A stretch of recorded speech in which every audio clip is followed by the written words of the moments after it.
Hey guys, and welcome to another 5-hour discussion with ViBE on 15-minute replays.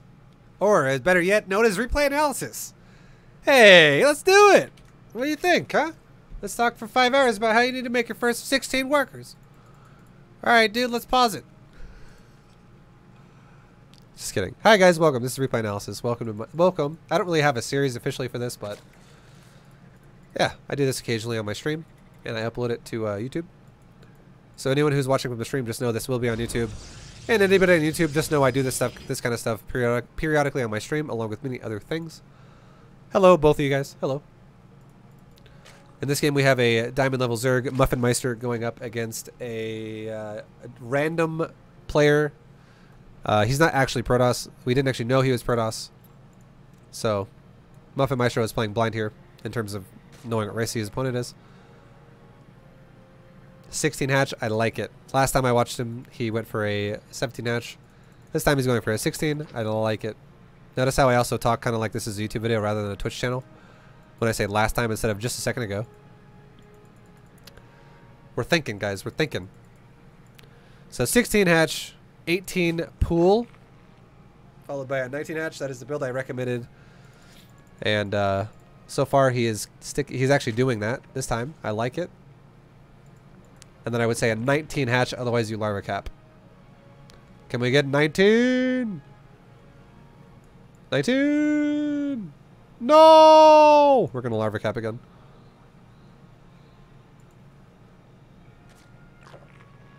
Whoa! Are you taking this one? This is fucking nuts.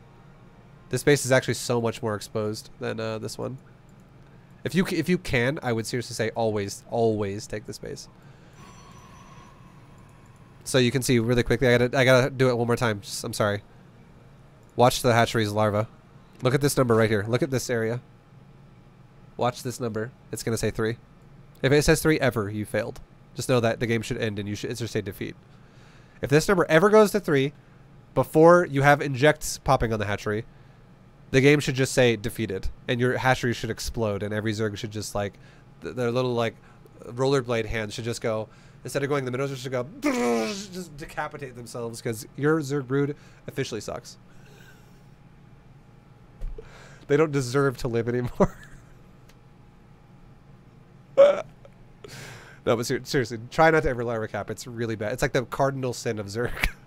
It's really bad. 3. It's a failure, guys. Pack it up. We failed. I know he didn't, guys. By the way, for anyone here on YouTube, everybody on Twitch knows, but anyone on YouTube, I'm watching both this guy's MuffinMeistro's replays together. So neither one of these was after my analysis, just to give him credit. But I am really harping on that for any Zerg out there. Everybody, there's a lot of Zergs who break this rule. They have builds that always larva cap them, and if you ever do that, you just know that you should quit the game and start over. It's fucking bad to larva cap. It's really, really, really bad. It's like, it'd be like a Terran forgetting to make an orbital command, or a Protoss not ever using Chrono Boost. I like your balls, Muffin. You didn't give 2 shits about that pylon. I like it, because if you finished it, your hatchery would still not have been done yet, and if you started a cannon, you could have canceled this and started a new base somewhere else, and you would have been totally fine.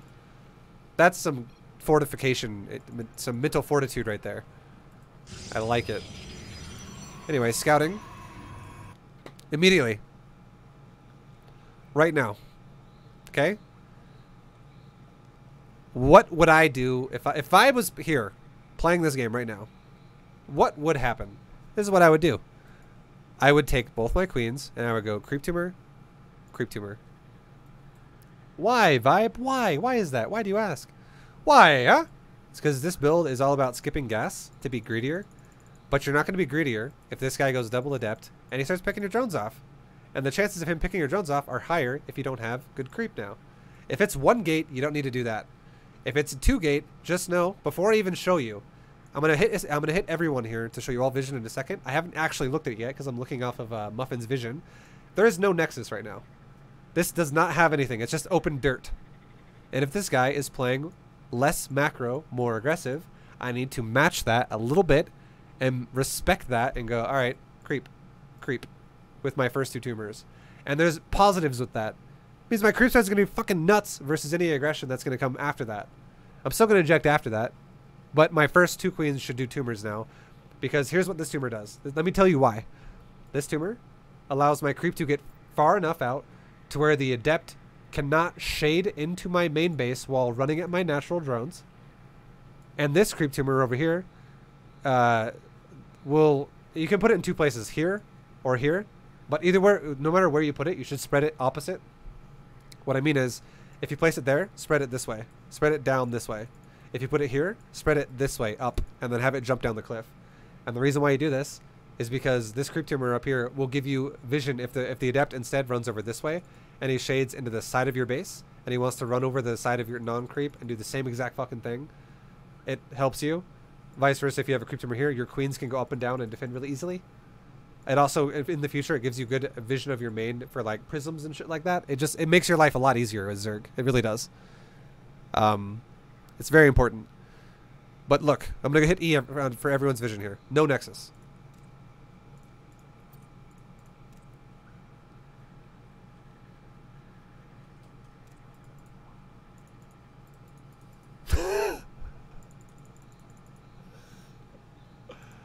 Are you playing fucking Classic or SOS? Alright, hold on. Did this guy cut probes? Did he not chrono boost? What the fuck is this build? This is a bad build. I'm just gonna throw it out there. Or hold on. Okay, sorry, I take it back. I take it back. Give me a second. Hold on. No. I'm sorry. It's not a bad build. It's not a bad build. I'll tell you guys why I made this mistake, okay? Anyone can do it. It's classic. Classic mistake. Look at the second gateway. It just started. Okay? So this gateway is not going to be timed to finish with the core. I was literally just kind of paying attention to the fact that he has 2 gates and a core, which means that he went gateway Nexus core, and this map is also one of the longer maps in the map pool. So it's understandable. If this was a shorter map and he had 3 buildings like this in the front this fast, and the Overlord saw this at like, let's say like 2 minutes or like 2:05, different story. I tried to sound like a genius, but I just fucked myself because this is a bigger map. Anyways. Let's scout further in. Now, what do you say? You still should scout the natural, though. Always. Just confirm. And you did.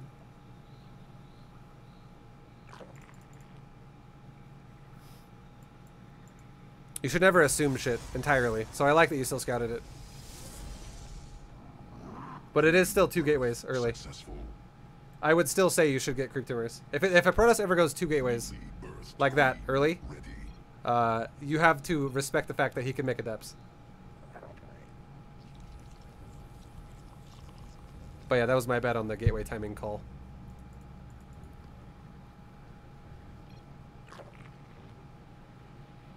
Does this guy have like 5 probes in this gas?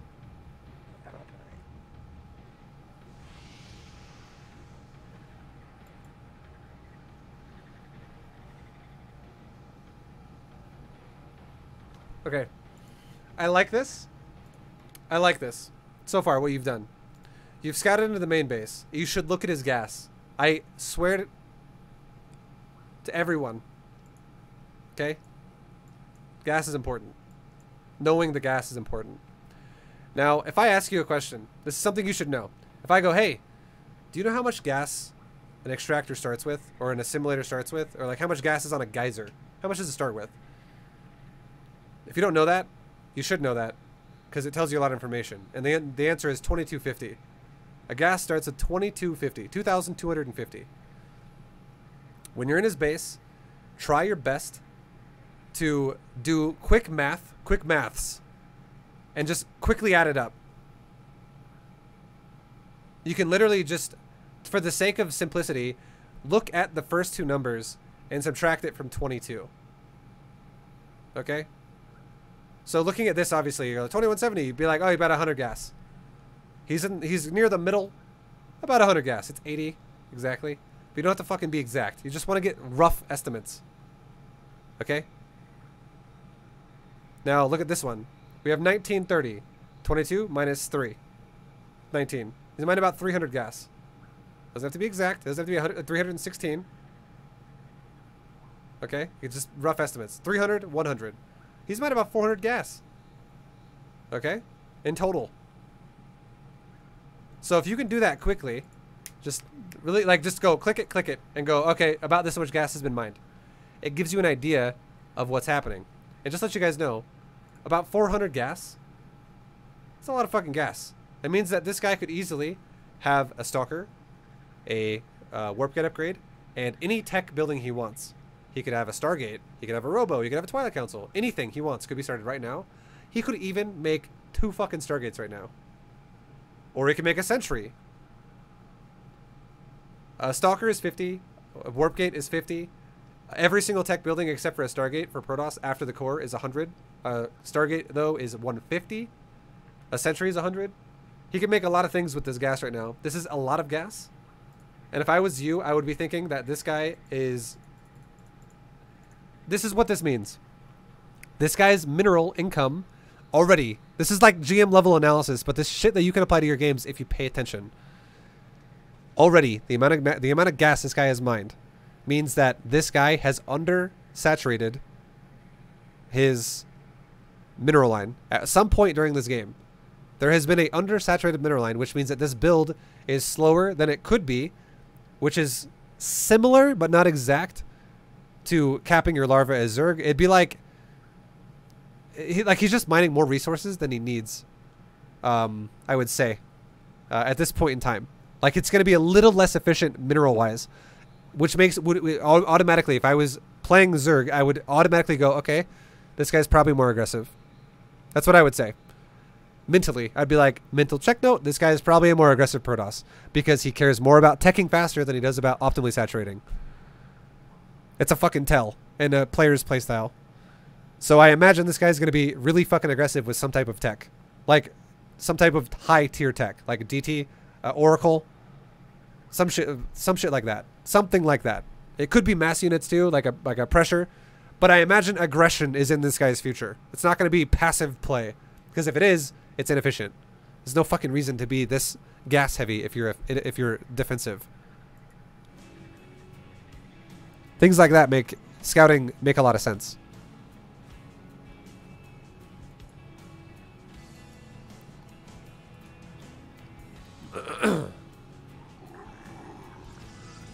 This makes no sense. Now, if I was at the next step going, okay, I just now scouted a battery. This would make me go, okay, this guy's teching really hard, but he's now also making battery. The next thing I would expect, I haven't seen it yet. But the next thing I would expect is I would go, this guy is probably a Stargate player. Because this battery makes no fucking sense at all, and this makes me think that he wants to just play really risky with like 1 unit in the door and go Stargate. Just straight up go Stargate. He's probably a fucking Sky Tosser. That's what I would seriously be thinking now. Like, he doesn't have to be, it's not a guarantee, but this battery is weird. I don't like it.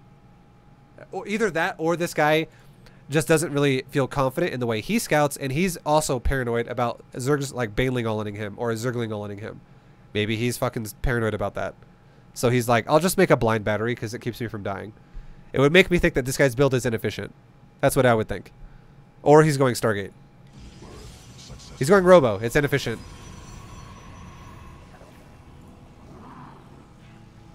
Now that I see a Sentry and a Robo, I would immediately start thinking, okay, now that I don't have to guess what he's doing anymore with what the little bits and pieces of what I've seen.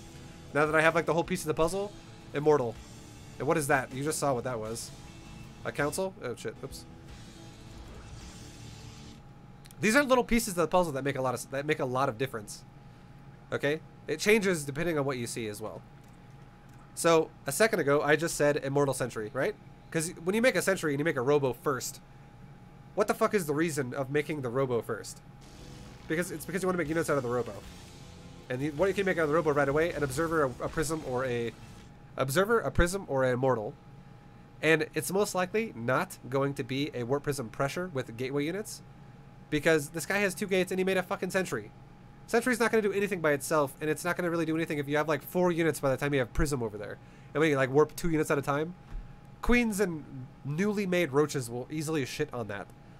So you would think it's going to be Immortals defensively, and he's going to make Sentries defensively to set up for a future timing. It would make sense, right? It would be logical. But then he made a fucking council just now. He made these buildings in reverse order if he's going to go for like a DT drop. Or if he's going to go for like a adept timing with a Prism to warp in. Anything with Prism now, if he's going to go for a council-based upgrade, these buildings are in reverse order. They're in incorrect order. Because the upgrade of this building takes way longer than it takes for a Prism to fucking get built. Like, this is the longer part of the tech path. It would be like a Terran saying, I'm going to do a stim pack timing, so I'm going to get a tech lab on my barracks and start combat shield. I'm still going to get stim pack, but I'm going to go combat shield first. Like, it doesn't make any fucking sense. Like, stim is a longer upgrade than combat shield, so you want to get fucking stim pack first. He is diamond, what do you want? I know he's diamond, but I'm just pointing it out, guys. I'm just explaining. This is how the game works. This is a learning process, okay? I'm not trying to shit on a diamond player. I'm just trying to point out incorrect flaws in people's in a replay analysis. That's what this is called. Replay analysis. Okay, now back to your build, MuffinMeistro. MuffinMeistro. So, if I had to ask you, why did you make these spores? My guess to you would be, you would say, DTs. And I'm assuming you did not click this building. I'm assuming you didn't click the council, because if you did click the council, you would 100% know that DTs are still not possible for like 90 seconds or so after you would have scouted it. It's not available for a long time. But yeah.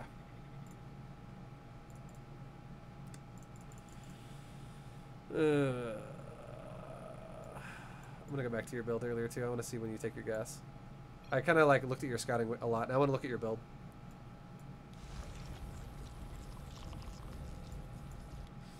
Okay, here's a tip. I'm gonna give you a tip. If you like doing my build, you look like you like doing my build because you keep going 3 base Roach gasless. Here's a tip. This is a huge tip for you, MuffinMeistro. If you scout a Protoss, you have to react to them in 2 different ways with your Overlord, depending on what you see. If you see a Protoss player go for a Stargate, take 2 gases at 3 minutes and 40 seconds. Okay? 3 minutes and 40 seconds is 2 gases.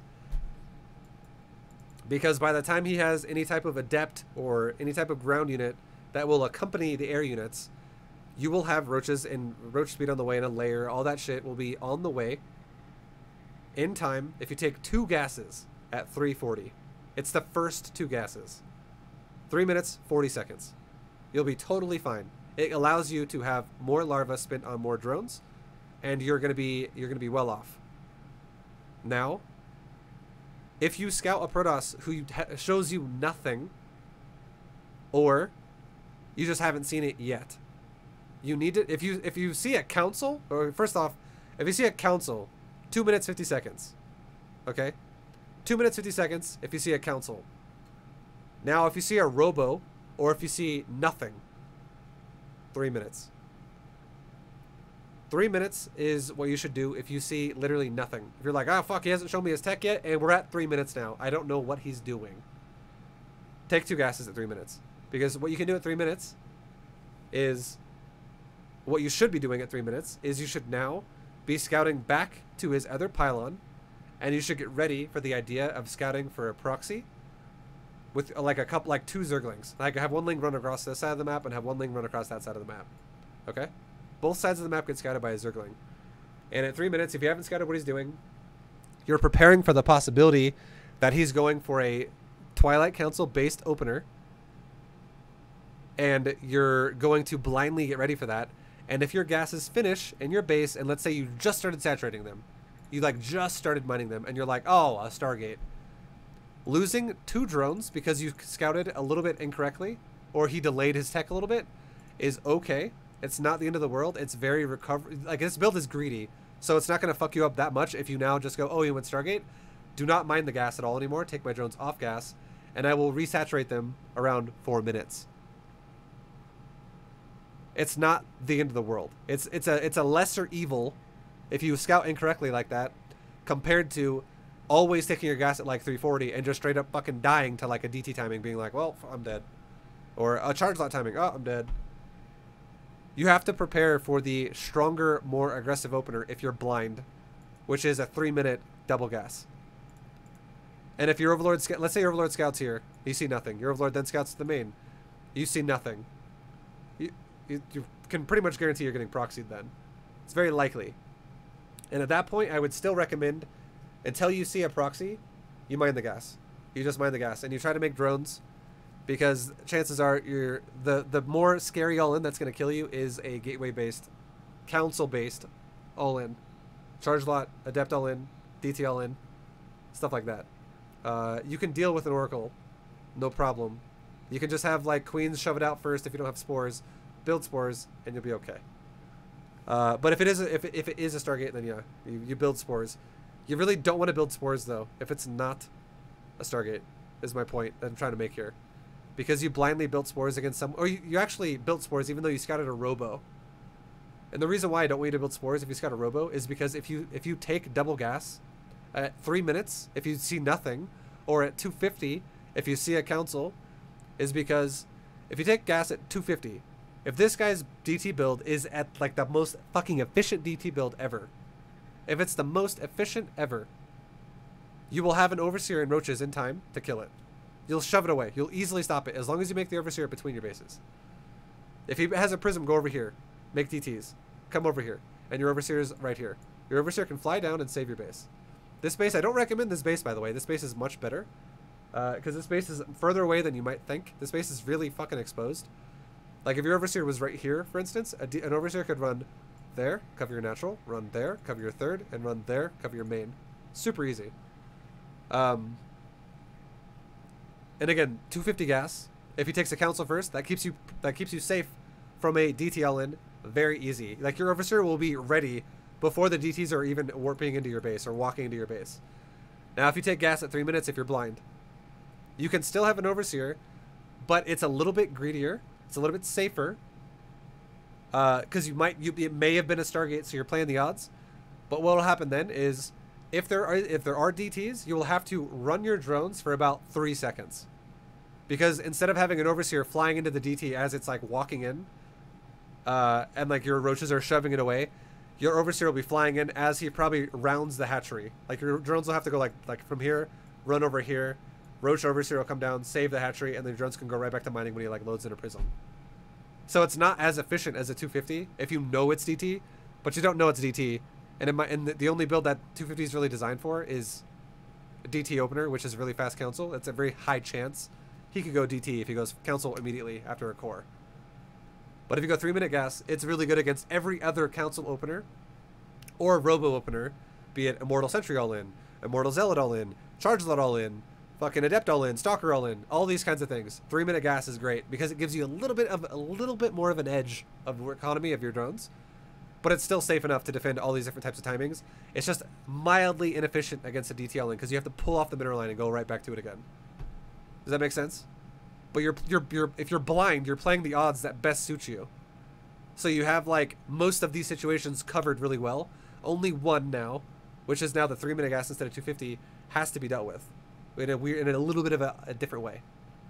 So again, Council 250 gas, 2 gas, always 2 gas. Council 250, Robo or blind 3 minutes, Stargate 340. And if you ever take gas before you see the Stargate, but their gases are done, stop mining gas altogether until 4 minutes. And the reason why I say 4 minutes is because the gas has a build timer of 21 seconds. So if you're building the gas at 340, you're not effectively mining at 340. So don't, if you build the gas at like 3 minutes and they're done at 321 and you're like, oh shit, he went Stargate. Well, if you start mining the gas at 340, you're effectively mining the gas 20 seconds too early. If that makes sense. So if you built it already too early, mine it at 4 minutes. Hopefully that those are some numbers you're going to have to remember, but they do make sense. And it's really designed well with this build specifically to counter all of Protost's different type of timings that the Protoss can do, basically. And yeah, if like you need to hear that again, literally this is going to be on YouTube, so you can re-listen to all those numbers. It does make a lot of sense once you get used to it. But yeah, right now I would say you should have gas started, and your Overlord should also not be scouting like that. What you want to do with your Overlord? This is another thing we should talk about. Overlord. I like this one. You scouted that he has a natural. That's really good. And you also just skirted over the pylon. I liked it. This one, as soon as you found the pylon, the second you found the pylon, your Overlord should immediately be beelining it for the center of the pylon. Go to the center of the pylon, like right here. And then you don't have to go all the way either. When the Overlord's like about where it is right now, instead of being there, if you would have clicked like here, you would physically see there is no building here. So you don't need to fuck around here anymore. You don't need to waste your time going all the way over here. There is not going to be a third pylon. There are 2 pylons. If a Protoss took a third pylon, he would be like a massive supply cushion. There's no need for it. So every Protoss starts with 2 pylons. Now, if you don't see a pylon in his main base, you can be like, holy shit, this guy is proxying me really fast. Because he sent a probe out really early to where the second the core was done, he's proxying a Stargate off of a pylon. Now, if he's meta as fuck, and he does have a pylon, you still have that fallback, plan B, where if you see no tech in his base, and you see like, oh, wait, you have 2 pylons in your base, but there's no tech. Some Protosses will be like, I'm so meta, and I have mass supply, but I'm just hiding a pylon across the map anyways, because I'm going to try and do some sneaky move here. That's what plan B is. If you see no tech at all, you should always still scout the side of the map with Lings. Just do it every time. But if you literally only see 1 pylon, that's an obvious one. That's like, this guy's not trying to be sneaky. He's literally just proxying you right now. But yeah, makes a lot of sense. But right now, your Overlord should already be kind of like turning back to the first pylon because you have seen nothing. Nothing's here. So every second you're spinning, running around the side of the hatchery like this, or sorry, running around the side of the Nexus, is a waste of time. That was like 8 seconds or like 10 seconds wasted. And now you've seen a robo, so even if you took a 3-minute gas because you were blind, it would have worked out. You would have been fine. And then seeing this, you know, go down. I would highly have recommended you to have skirted back just for a second. Like, have your Overlord stop like right there. Or even like poke forward to the edge of the cliff and go right back over the top to confirm what that is. You'd really want to confirm what that, because you did see it. You just want to confirm it. Is that a gateway? Is that a council? Is that a forge? It's most likely a council or a forge in terms of the size of the building. Or another robo.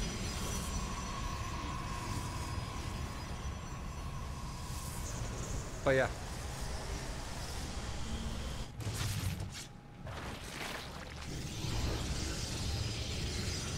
Okay, now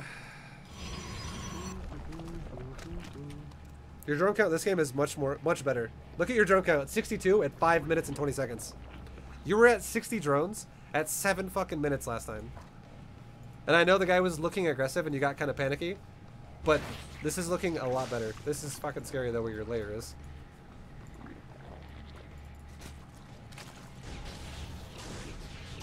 This is way too excessive.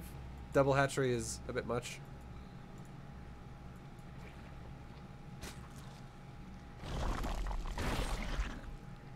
Also, if you like going Hydra, if you like going Roaches into Hydra Ling, stop making 2 Evos, and also stop making them before your Hydra Den.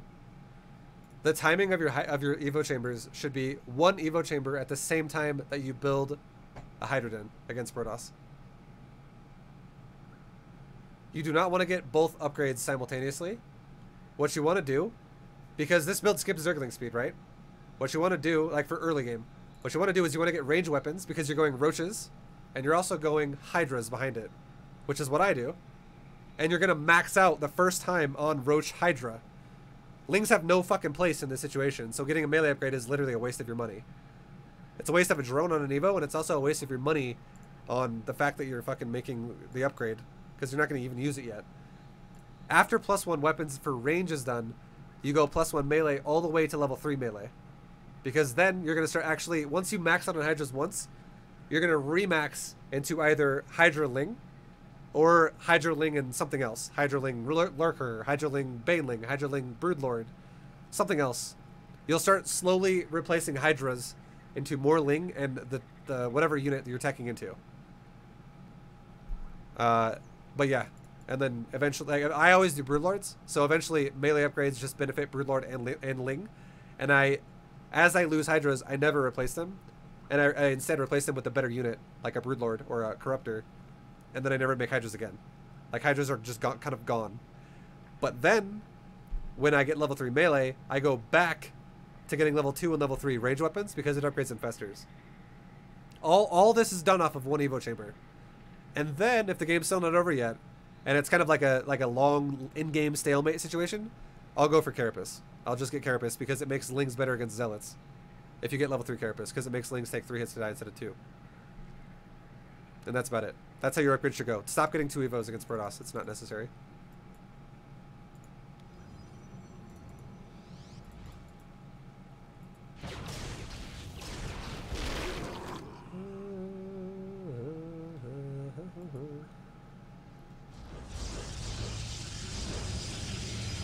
Also, your scouting should be a little bit better on his... when did you scout this? Let me see this.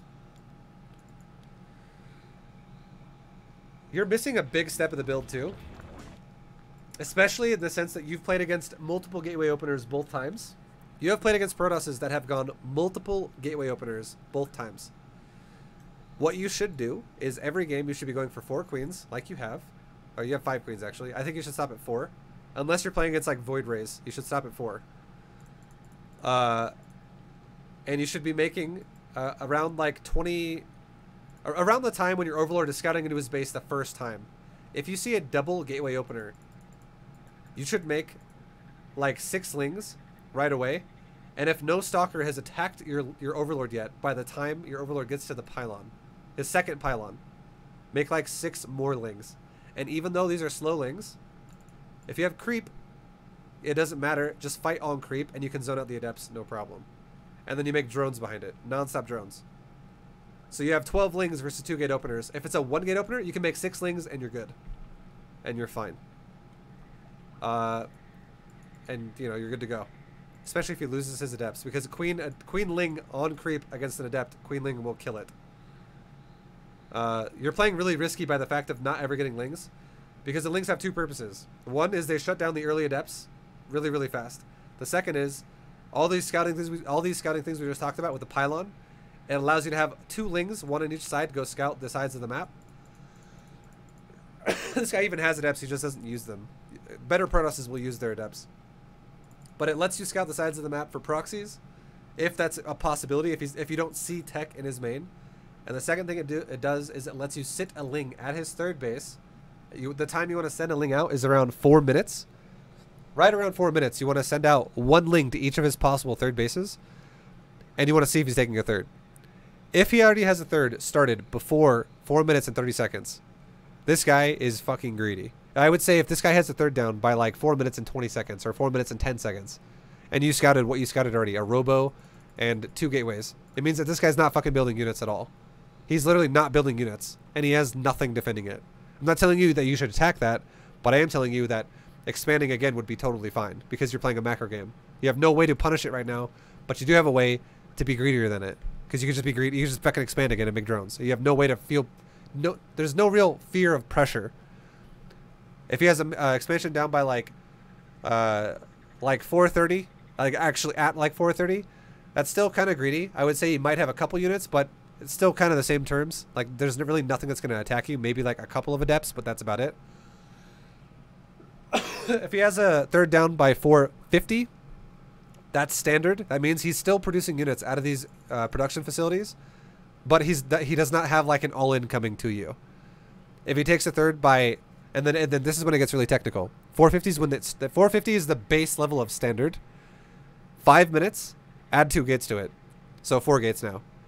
510, add 2 gates to it, so 6 gates now. 520, add 2 gates to it, so 8 gates now. And once you get to that point where a Protoss does not have an expansion by 5 minutes and 20 seconds, you better fucking make an Overseer in his base or get ready to start making Roaches because you're about to get all in versus a Protoss that can play at least a little bit efficient. Because what's going to happen is this guy is either going to have a lot of money in the bank, or like, and he's not spending his money at all, and he's just not very good. Or if he knows how to spend his money, he's going to have maximum fucking production because he doesn't have a third base, which means he's about to all in you. That's an easy way to read Protoss. And everything beyond 520 means you really need to make an Overseer, because it doesn't always mean they have to all in you right away. It might mean they go into like Colossus. Like but they might be like, I'm going to turtle till 6.5 minutes and I'm going to make 3 Colossus or 2 Colossus and get range upgrade and get forge weapons. They don't always have to play aggressive, even though they're all in. They might play turtly. But if they're on 2 bases by 520, they are, in the correct term of the definition, all in. Their build is now, it needs to fuck you up if you're 3 base greedy. Otherwise, they're just going to be so far behind. And if you scout correctly and like, you know, then you follow up with a scout and go, what are you doing? You can make a proper response and be like, oh, you're going Colossus? Let me make something that sounds like a good idea, like maybe a Spire. Oh, you're going Disruptors? Let me make something that sounds like a good idea, like a Spire. Oh, you're going for like more Immortals? Let me make something that sounds like a good idea, like Hydras. Stuff like that, you know? So you're kind of missing an opportunity here by not scouting his third. And these Lings are required because this guy could have ran through your base and killed. If this guy was good, this guy could have killed like 12 drones with 2 Adepts if you have no Zerglings. And the last thing you want to do is make Lings after drones have died. You don't want to be replacing drones with Lings. You want to save your drones with Lings. Because if you're going to make the drones either, or sorry, if you're going to make the Lings either way, ideally you want to keep the drones alive. Like, this guy is not chasing your drones, and I don't know why. Like, obviously he's diamond. But you should be losing a lot of drones right now. You could have lost like 7 drones already in this base. But you've lost 3. So just know that what you're doing is risky. And yeah, really follow what I just talked about in the future. It'll help you out a lot. You saw with your Overlord right around 450 that he doesn't have a third. And now you see, okay, let's count it, guys. You see that he took a third base right around 520. If the Protoss player is good and he takes a third at 520, well, he took it at 518. This is between 520 and 510. This should be between 6 and 8 gates. This third might not be a real third. This third might be a fucking fake third, and he might cancel it, or he might just not saturate it at all with new probes, and instead he might just rotate probes from the main to the third when it starts mining out. That's very plausible. It's very unlikely that this third going down at 520 is just going to get fully saturated with probes nonstop. It's way too late. So if we look at his gateway count, let's see how many he has. He has 4 gates, and he's also teched up to a Templar Archives and a Forge. So it could have been 6 gates, but instead he built a Templar Archives and a Forge as well. But you see what I mean, though? He also has 300 minerals in the bank. He could throw down 2 more gates right now. This could be, in 2 seconds from now, 8 gates at 520. If in terms of the money this guy has, it could very well be 8 gates. You have to fucking prepare for shit like that. That's why I tell you also, if it's 520, make a fucking Overseer, because you really want to know for sure what the hell he's doing. It doesn't always have to be 8 gates. Like I said before, it could be Colossus, whatever, blah, blah, blah, blah, blah. But the potential of 8 gates is there, and if you don't take it seriously, and this guy goes for a charge lot 8 gate, I'm not really taking a third kind of a build, and he's like, zealots, zealots, zealots, and he just attacks your base, you're going to fucking die. If you don't realize that, and you don't make roaches, you will die.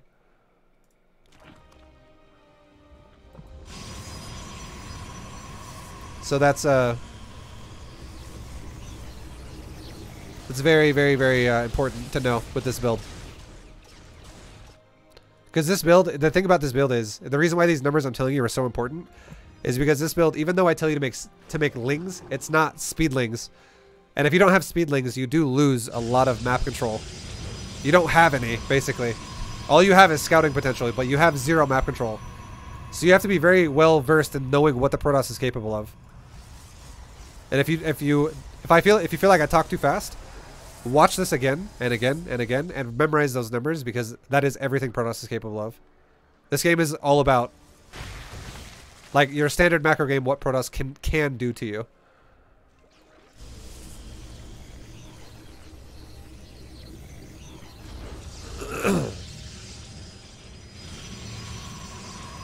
He's playing defensive, so it's fine.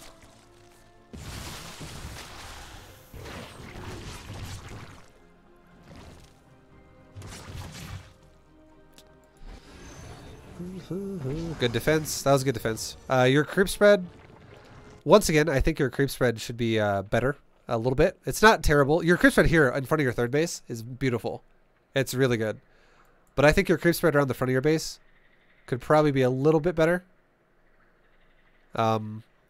Just to keep it. But again, I am also saying this because I also think you should have double creep tumor at the beginning of this game because you opened up with 2 gates. I think your creep spread should be like right here already. And like where it is here, over here is good. But for queens, remember this rule too, okay? Always think about it like this. If the Protoss opens up with multiple gateways, it doesn't matter how many, just multiple is the key number here. Before he makes tech. So if he goes double gate, triple gate, quad gate, core, anything like that, always make your first 2 queens with this build double tumor. Always double tumor if he goes multiple gates before tech. If you go single gate, you can double inject, or you can single inject and single tumor. Either one works, but double inject is totally fine. If he goes single gate, then tech. Now, alongside that, no matter what you do, your first 2 queens, one of those always should be an injector for your third. Your natural queen should go to your third to inject. And your main queen should become a creep spreader. So one of your first 2 queens after the first spell is cast should, no matter what, always from then on become creep spread.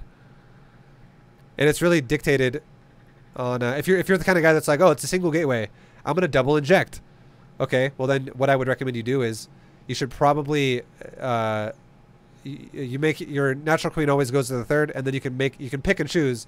Your main queen can either run to the natural and spread creep there towards your third, or it can spread creep from your main to your natural. Either one works. But as soon as you do one tumor, you go to the next one and do the next one. You can make a creep tumor from your natural to your third and your third outwards. You can make a creep tumor from your natural to your third and then your natural to your main. Main to natural, then natural to third. Whatever. It doesn't matter. You just want to separate the tumors. You don't want to have them dense. You want to separate them going in all different directions. But it's always after your first spell is cast with one of your first 2 queens. That is forever injecting, or that is forever spreading creep. One of them, always. And it will make your creep spread really, really, really fast. If you're not already doing that. And just, you know, obviously try your best to maximize the timer on it.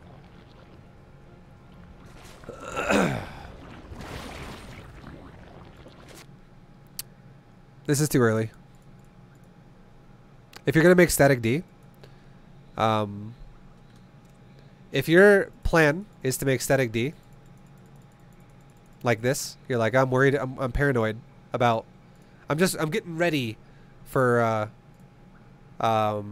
what's it called? I'm getting ready for an attack and I want to get myself ready. You did it out of order. It sounds silly, like it's not that big of a deal, but it is. You did it out of order in the sense that, watch your money in a second here. Look at this.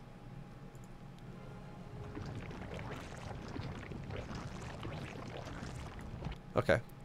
So you made overlords and you made spines. And I see, obviously, you didn't mean to make that many, I understand. But you spent your money on this before you spent this. And your injects are also literally, I think, are they popping off like right now?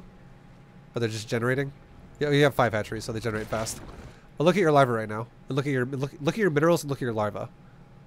That's what I'm trying to tell you right now. You did it out of order in the sense that you spent all your money and now you have to wait to replace. That's fucking really hard to... That's a big hiccup. That's just like a... it's not good. You want to spend your larva first as a priority always. Especially if you're going to do something like, I'm going to make a bunch of spines. I would say, how many spines do you think you're going to make here? I don't know, probably like 7. Alright, you should probably make like 7 drones. And then make the spines.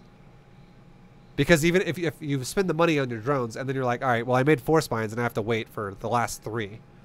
That's fucking way better than waiting to make spines than it would be waiting to make drones again to replace. The drone count is better than it was last game, but it's still not great. You're still sitting at 73, and you're doing inefficient. This is inefficient. My point is these spines are going to finish. They're going to be done, and I would not be surprised if 5 minutes goes by before they see action. You know? Like, it's inefficient. You're fucking your own economy up because your larva can't be spent now. It's really bad to, like, the breaking the rule of larva, ever letting your larva sit on your hatchery like this is really, really, really not good for you. If you're ever wondering, if you ever watch like a pro player play and you're like, why the fuck, how the hell can they max out at like this time and I'm just at like 160 supply or 150 supply? That's why. That's why right there. 100%. It's because you're a larva. It's because you break the rule all the time. If that's why, you know, if you're always lower in supply.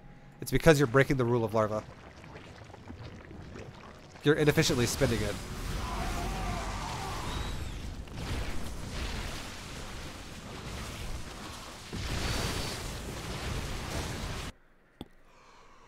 Okay, so once again, we're at 9 minutes.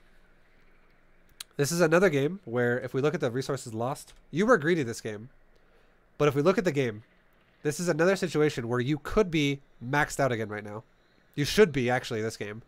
And the reason why you should be maxed out is because you weren't disrupted and you got a good economy. You actually had 64 or 62 drones by 5 minutes and 20 seconds. That's good. That's actually respectable. That's like Masters 1 level shit, Grandmaster-ish. That's actually, that's very respectable drone count in terms of time at that stage of 5 minutes. But then you let it fall apart over the next 4 minutes up to this point because you let larva cap here and there. You had to have. You overmade overlords. You made a fuckload of spines. Stuff like that. Because you're at 139 supply at 9 minutes. Something went wrong. And I obviously caught a couple of them, but more things have definitely gone wrong. You should be maxed right now. And you could be maxed on hydras. Like, you could have this army too, but also have hydras in it.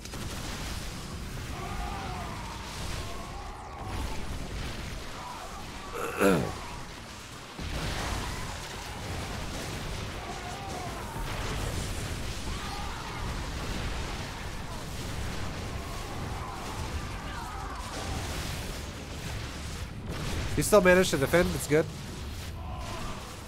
Okay.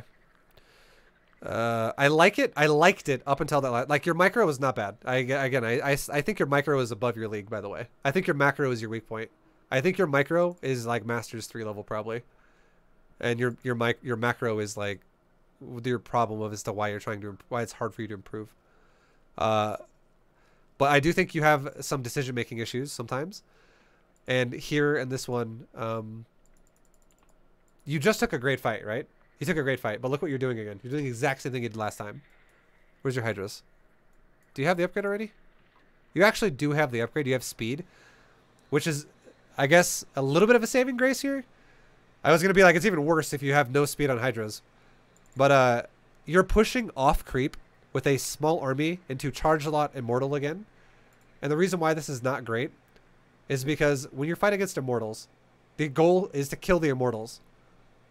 But you have to get rid of the zealots before you can accomplish that. And letting the immortals shoot you while you fight the zealots is a mistake. Unless you have overwhelmingly ridiculous amounts of units. Like, if you had twice the amount of hydras here, I'd be like, yeah, this is fine. Because you're one-shotting, like, all the fucking zealots out of the world. And they're gone. But what's going to happen here is you're going to fight these zealots, and you're going to kill all of these zealots. But that's not a win for Zerg. Because you're going to lose all the hydras, and the immortals are going to be like, let's run away to the next round of zealots. But these immortals are going to group up with more immortals back at his base. So now his immortal count rises, which is the actual problem of this game. You can kill zealots all day and still lose. Killing the immortals is like the important part. Okay, he didn't fight it, thank God. Pushing off creep though is scary. That's risky. When you don't have an overwhelming advantage, which is why creep spread is so important. And I like that your creep spread early game I think could be better, but mid to late game, I'm gonna say this as well. I will give you a compliment right now. I will say, a lot of Zergs that have good creep spread early game drop off really hard in the mid to late game, and they just fucking. It's like, I got my creep to here by 10 minutes. And then I just never spread another tumor the entire game. You at least actually spread it actively throughout what looks like most of the game, which is really hard to do. That's the harder part. So you already got, it seems like you already got the harder part down, because while you're in the middle of taking fights and shit, you're still actively trying to shove it forward, which is really, really good. It's nice that you do that. It's required, because Hydras in the mid game need creep to not be completely shitty. Hydras off creep are actually like twice as bad. They're just way worse. They're doable on creep, but they're so fucking bad off creep. This guy is kind of trigger happy with his storms, thank God for you. Because he keeps storming like preemptively. A couple of those storms that were good though.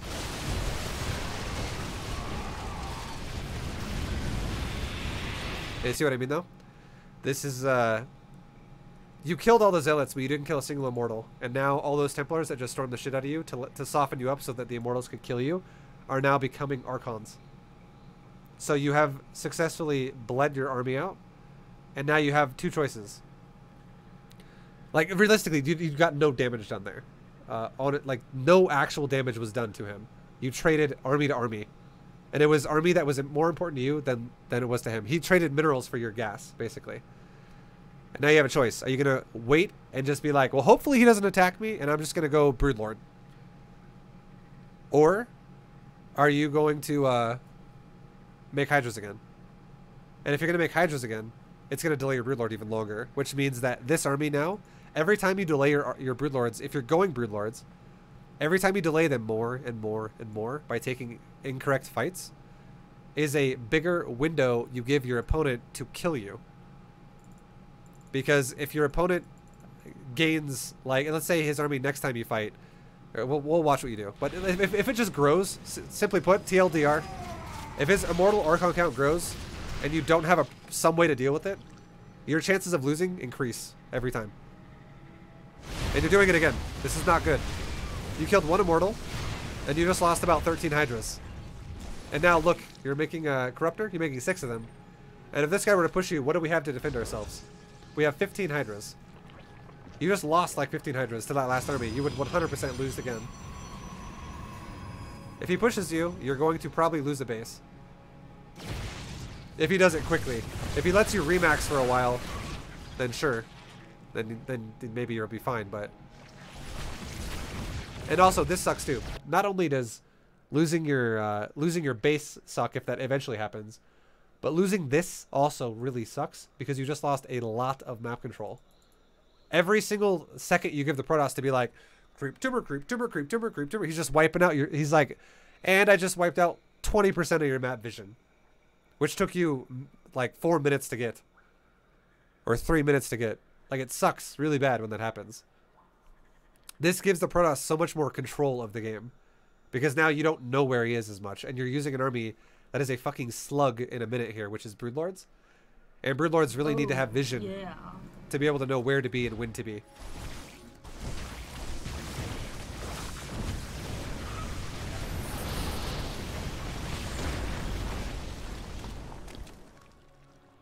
There you go, you lost the base. And now he's going all the way.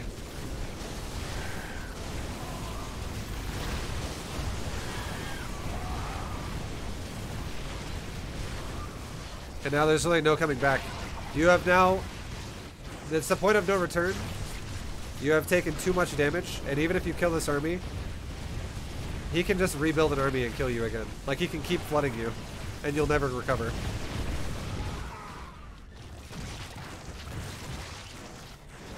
Like, these Broodlords are nice, right? But this is the big problem. Once you get in a situation like this, this is the problem. Not only did a lot of your vision just get completely shit on, you have now been blinded to a big chunk of the map. He still has a bit, or sorry, you still have a bit, but a lot of the map is now kind of blind to you. There's a big gap in your defense here. If you move out with your Broodlords, there is nothing stopping your opponent from walking into your base and base trading you and killing you, because this army is so fucking slow, it'll never win a base trade. So what that means is this army is forced to be defensive, and still, even though it's a good defensive army, but it's not enough. You have too few supply of everything, and like your worker count sucks now compared to his. Your overall supply count sucks to his. Your infrastructure sucks to his. Your production sucks. Everything is now shit on for you. You will never be able to defend multi-prong. If he sends zealots over here and also zealots over here, you physically will lose something. You'll lose the base. So you're fucked. Like if this guy just throws money at the problem over and over, you have no way to stop him from making money, and he'll eventually just cripple you and kill you. Which is what's going to happen in a minute. And you know, obviously you know it, so. We'll go back and show you a little bit more in depth exactly where you fucked up, and it's honestly with the Hydras.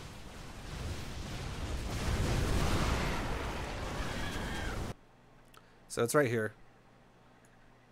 It was right. You took a good defense, and then you proceeded to throw the game in the toilet. Oops. Right here. Right here. You took everything up to this point right now was good. Nothing was bad about it, really, in terms of, like, your macro could have been better. We talked about that. But in terms of, like, your decision making, you had to defend that. That was the correct move. That was good. But look what you're doing. You're tech switching. This is, you're not planning on staying on Hydras all day. So the last thing you want to do is throw away all your Hydras. Good. Right now, the second you saw this, you should turn around. This is now becoming scary because you can outrun this on creep, especially since you actually have speed. You'd be fine if you just turned around right now. You have creep to evacuate yourself. You're good to go. You overcommit. He actually doesn't punish you for that like he should. He could have killed more of your Hydras easily. Hydras are so squishy. You lucked out right there. What you should be doing right now is you should immediately be going, all right, Broodlords, get ready. I'm about to have my hive. Creep, spread. Respread here. He killed some of my creep here. Spread. And workers, how many do I have? Maybe let's go up to 8. You have good. It's good. You have 86 workers. You're fucking solid in workers. Spread your creep. Go into Broodlords. Make Hydras for now. Max out on Hydras right now. That's totally fine. Or make like up to like 180 supply. Like I would not mind if you did that. But do not shove to your death. Only shove your creep forward. Shove your creep. That's your plan right now. That's what should be your plan. And now you maxed. I'm okay with this, okay? You decided, you know what? I'm going to max. I am 100% okay with this. But this is how you should take this fight. We'll get to the point to where you make a mistake. Right now. You see his army, okay? In production, you have 15 Hydras about to spawn. You have the rest of your army already over here. You are on your creep tumors. You have a lot of creep tumors that are not being used over here. You haven't touched this creep in a little while. You could totally be spreading it further. And you also need your queens to come over here and probably put some more active tumors over here. That'd be great. You're in no rush, okay? There is no fucking rush for you right now. You're not on the clock where it's like, I gotta go. You should chill for a second. Like, find out where he is and then back up just for a sec. Give yourself a little bit of safe distance to where it's not going to just run into you and kill you while you take a second to go spread.